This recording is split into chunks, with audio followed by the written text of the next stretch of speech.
అవుగని వాతావరణం జరంతా అలగసలగ కనబడ్డది కదా. ఓ దిక్కు చలి బాగానే పెట్టింది, ఇంకో దిక్కు వాన దేవునికే ఏమనిపించిందో పడుదునా అద్దా అని ఆలోచించుకుంటా పడి పడనట్టు మళ్ళా మనసు మార్చుకున్నట్టే చేసిండు. కొన్నూర్లనొల్లా వాన మంచిగానే పడ్డదట. మరి ఈ చలికాలంలా చెప్పక చెయ్యక పడ్డ ఈ వాన కథ ఏంది? ఇది దొంగ వాననా మంచి వాననా?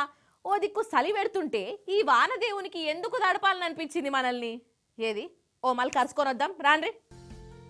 పొద్దటి సంధి ఒగయిగా మా నొల్లాసలు చలి చెవులకు తాకింది.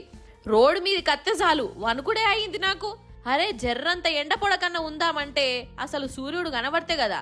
మరి లీవులో ఉన్నాడా, రెస్ట్ తీసుకున్నాడా, లేకుంటే సూర్యునికే సుస్తయిందా? ఇగో గిట్లనే అనిపించింది. ఇక ఊర్లలోనైతే వాన దంచిందట. కొన్ని ఊర్లలోనేమో వాన కొట్టాలనా అద్దా అని కన్ఫ్యూజన్లోనే పడిపోయిందట ఆ వానదేవుడు.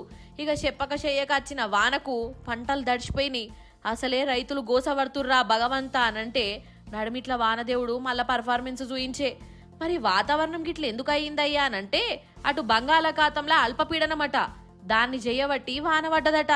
ఇది ఒక్క రోజులు అయ్యేది కాదు, ఇంకో 2-3 రోజులు మన కాడ గిట్లనే ఉంటది కథ. కానీ వాతావరణ శాఖోళ్ళు చెప్తున్నారు చలి కూడా బాగానే పెడుతున్నది అని అంటున్నారు. అందుకే ముసలోళ్ళు చిన్నపోరలు జర్రంత జాగ్రత్తగా ఉండాలి. మన కాడు ఇట్లుంటే అటు మీది బాజుకు చలి చంపుతూనే ఉన్నది. కశ్మీరు, హిమాచల్ ప్రదేశ్ రాష్ట్రాలల్లా ఏడ చూడు మంచు వాన పడుతూనే ఉన్నది.